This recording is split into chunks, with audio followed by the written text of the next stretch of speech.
Magnolia blossom.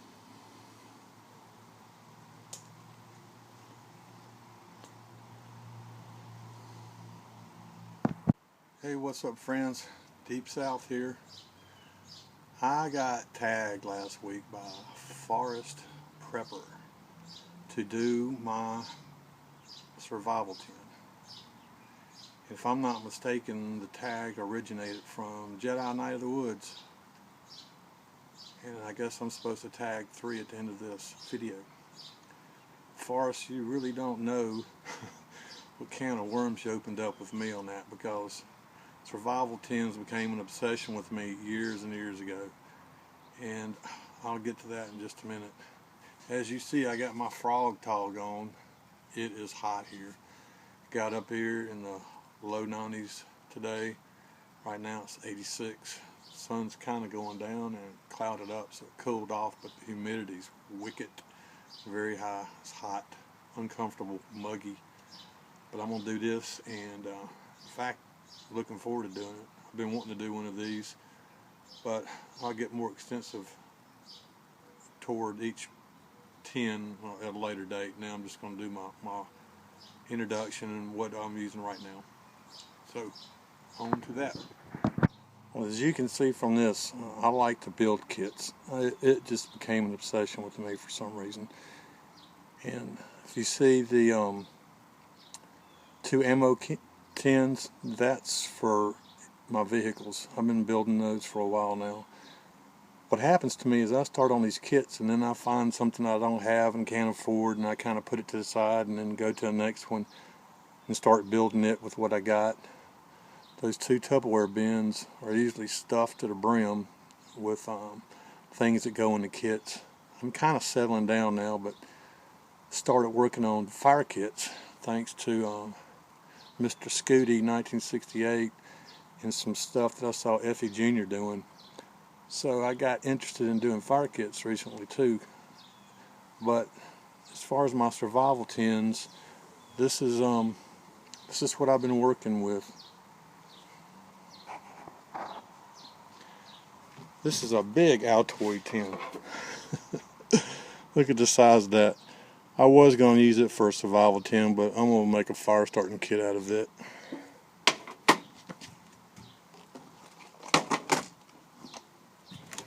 This is the original kit that I made, my very first kit. And it was based on an article I read in GQ magazine back in the early 90s. And I think it's based off the SAS handbook, but a little bit more extensive than that. But that was my original kit. And I still use that. If I'm going on what I would consider an expedition thing, where I'm going to be away and there's a real chance that I'm going to get in a life and death situation and I need a survival kit, that's going to be the one I take. And it's complete. That's the one kit that I've had, and it is completed. Then I moved to this one, trying to get it to a little smaller. Never finished that one. I'm not going to get into the ammo tins or anything that's in the Tupperware. Everything on the right's fire kits I started building, and I've got so many Altoid tins, it's nuts. But I'm doing fire starter kits out of all this stuff over here. Now, before I got into tins, I started building my survival kit around this little box. It's a military box. I have no idea what it's for. It just says poisonous and caustic hazard. I don't know if it had fuses in it or not, but it was a perfect size to fit in my cargo pants. And this one's complete.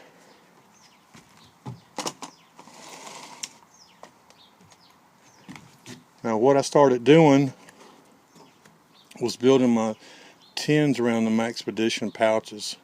So the next one I did, I built it around the Maxpedition rat. This one is not complete, but that's the one that I would be taking in the woods if I was on a scouting trip for deer hunting. If I was going out in some woods I wasn't familiar with, I would take that one with me. It's not supposed to be an overnighter, but it could get me through 2 or 3 nights possibly.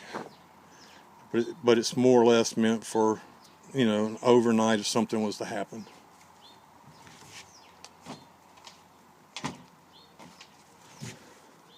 This is my hunting pouch, and this one's built around the Maxpedition Urban wallet.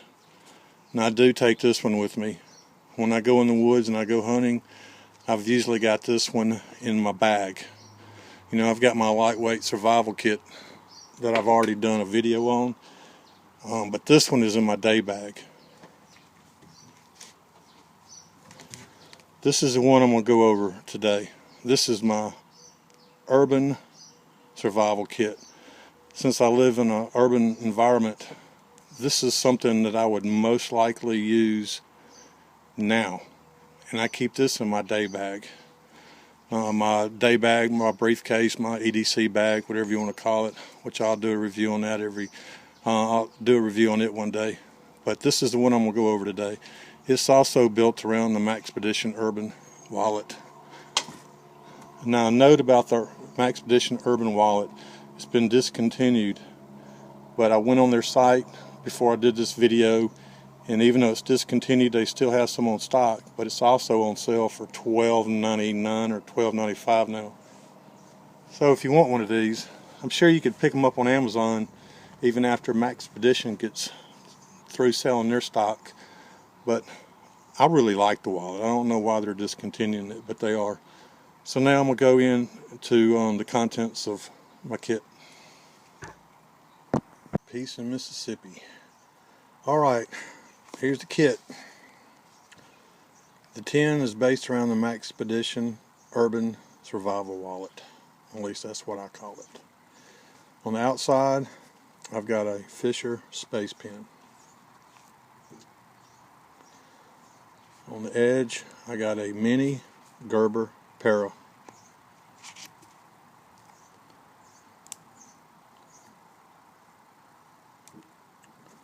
It's going to be hard to keep all this in frame. Inside the wallet, I tried to organize it the way I would probably need it. So if I was in an urban environment, got in trouble, I'd probably need a whistle first to call the police. So here's a ACR. It's based on the Fox whistle. Inside of the, I'll go over the tin last. Now when you tagged me, I told you I wasn't through with this, so it's going to be interesting to see what's in here and what's not in here. I've been throwing it in my day bag, so I wonder if I would have been able to survive. On the outside, I got some alcohol wipes. Use them for fire starter, first aid. I'm going to go ahead and take the tin out so I can get in here.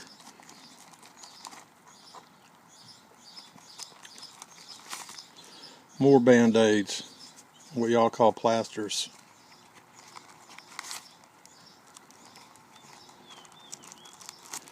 Some BC powders. I get headaches, and also good for heart attacks. Quick dissolving. Pour them in water, you can drink them. Taste like crap, but you can drink them. Hand sanitizing wipe. Once again, first aid, fire starting. Alright, now I stole this idea, but first in the bottom, some eye drops, one-time application for eye drops. I get real bad eye itches, wear glasses, get eye strain, so I use eye drops a lot. These are for emergencies. Via Starbucks for coffee. Got 2 of those. That's all that's inside the pouch. I'm going to go over the pouch real quick. It's got an outside pouch, inside pouch, plastic covered inside pouch for an ID, and then another pouch on the back.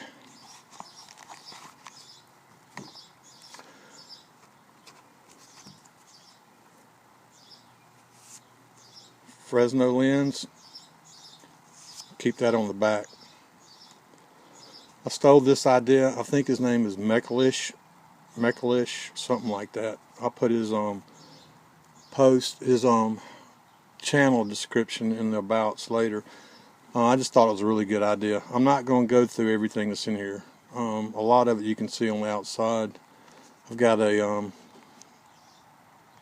little piece of plastic from one of the box shops around here that I can wrap tape around that I never got around to doing. I've got a little nail file that can be used for various things. Operational risk management, 5 steps. That's great for survival situation. If you want to review that, maybe it's something I can do a video on later. I mainly got it, I think, to wrap tape around or string. There's some toothpicks in here, some cotton, coffee filter for, water, coffee, some aluminum foil behind there, a produce bag to carry water in, and a dust. I hope I'm keeping all this in frame. I wasn't even looking at the camera. I'll go back over that real quick. But the cards, toothpicks, cotton, a produce bag for water, aluminum foil, and a dust mask. Some more plasters. Mekulich has got a lot of stuff in his. A lot of it's, I think, just more for fun. And that was one of the things that a trap that I got caught in. I was putting stuff in here that I really didn't need. It was just really neat, cool stuff. James Bond type things, situations I'd never get into. So I took them out to spare some room. Here's my tin. I've got it closed up with 2 Ranger bands.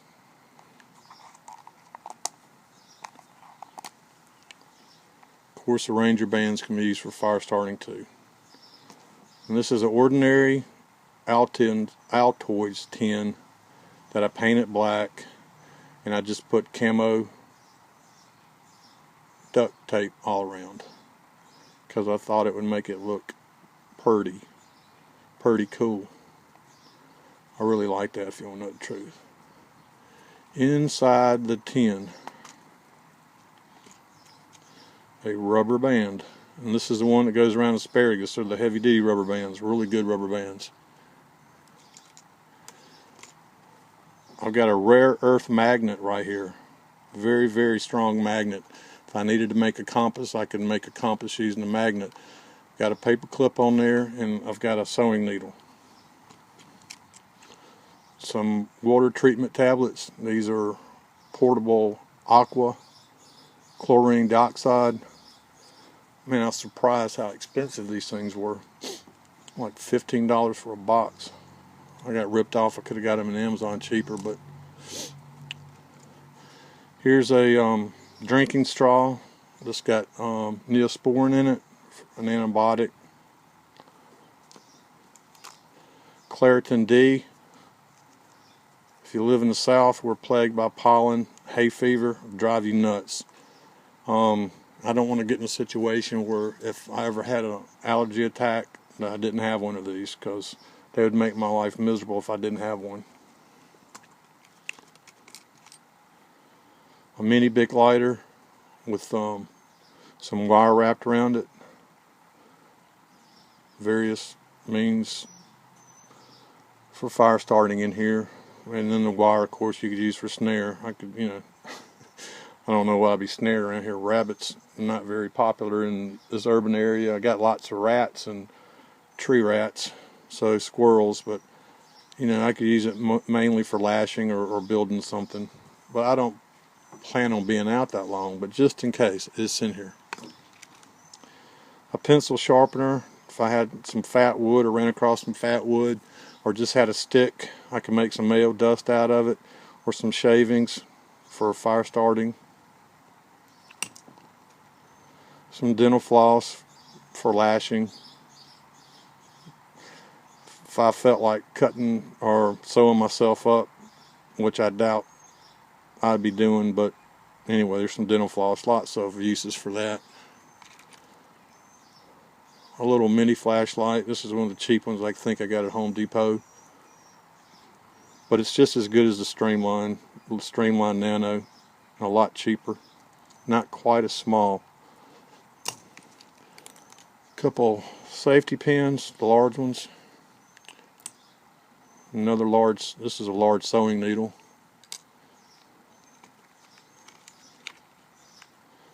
This is one of the Trick birthday cake candles, the ones you try to blow out and then they come back on, or they light back up. So I thought they'd be good in here for fire starting.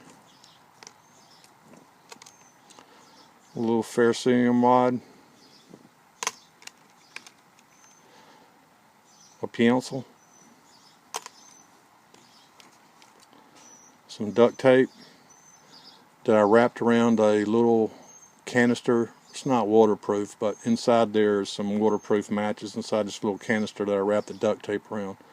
I'm not going to take the matches out right now either. They're just waterproof matches. And there's a little striker pad in there also.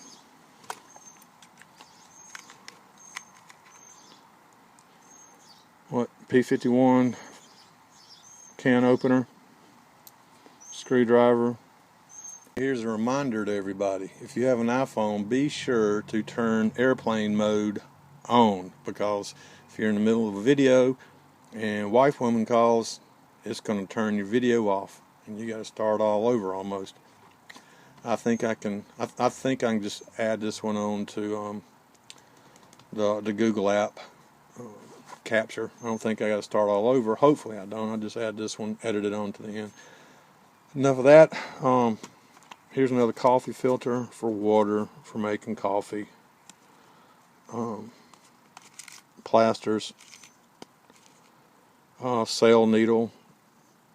You know, one of the heavy duty needles for leather work or canvas, anything that you need a large heavy duty needle for. Nice gauze pad. You can make a large bandage using the duct tape with that. Antibiotic,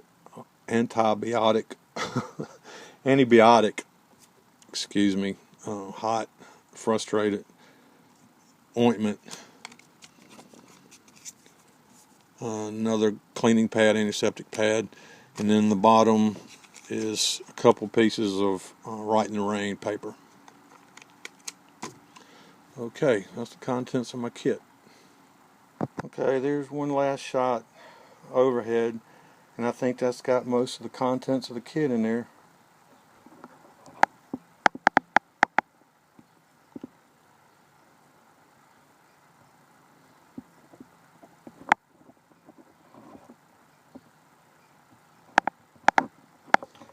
Now the fun part, putting it all back together. Okay, that's it. Sweet tea. So Forest Prepper, I hope that's what you wanted. Jedi Knight in the Woods, for passing this down to us. I hope that's what you're looking for. I know it's not complete and there's some things I'm missing. You got any suggestions, comments? I'm sure you will. Just be sure to put them in there. So the next order of business is I've got to tag 3 people, and then those 3 people have to tag 3 people.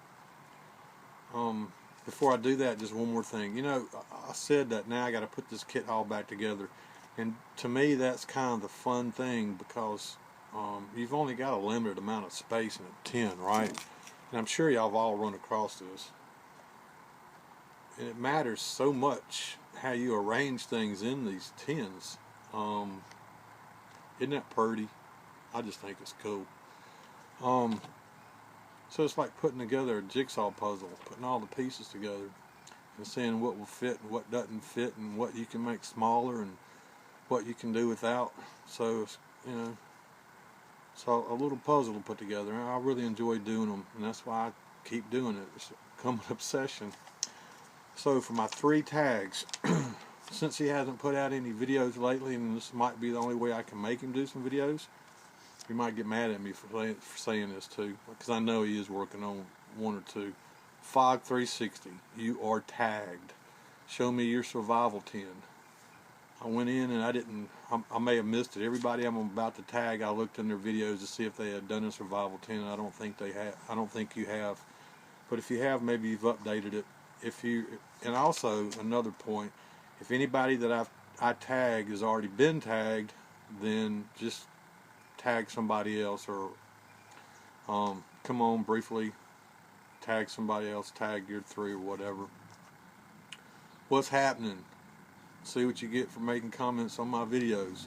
So you're tagged. I went in and didn't see any survival 10s in yours, and I'd be interested to see what you use in your environment in Australia. Iron Line, very interested in what would be in your 10, because I know you got some experience. I did not see a survival 10 in your videos either. I would definitely be interested to see what's in your 10. So those are my 3 tags. Enjoyed doing this video. I was going to do ones about this kit sooner or later, so there was my excuse to do it. Forrest, I hope you're having a great time at the Bushcraft show. I hope everybody is. I would love to be there with you, maybe one day. So, Deep South, Memorial Day weekend. Peace, everybody. Stay strange. And just one more comment. I always think of something to say right when I turn the camera off. But I did mine on an urban survival kit because that's what I use the most often. You know, that's what I have with me on a daily basis, because that's the environment I'm in the majority of the time. If I'm in the woods, I'm going to be using a different kit. Now, the 3 people I tagged, you do your survival 10 on whatever you want, on urban survival or, you know, woodcraft, being out in the woods, the jungle, desert, wherever you are, whatever survival 10 you'd like to do it on. All right, later, people.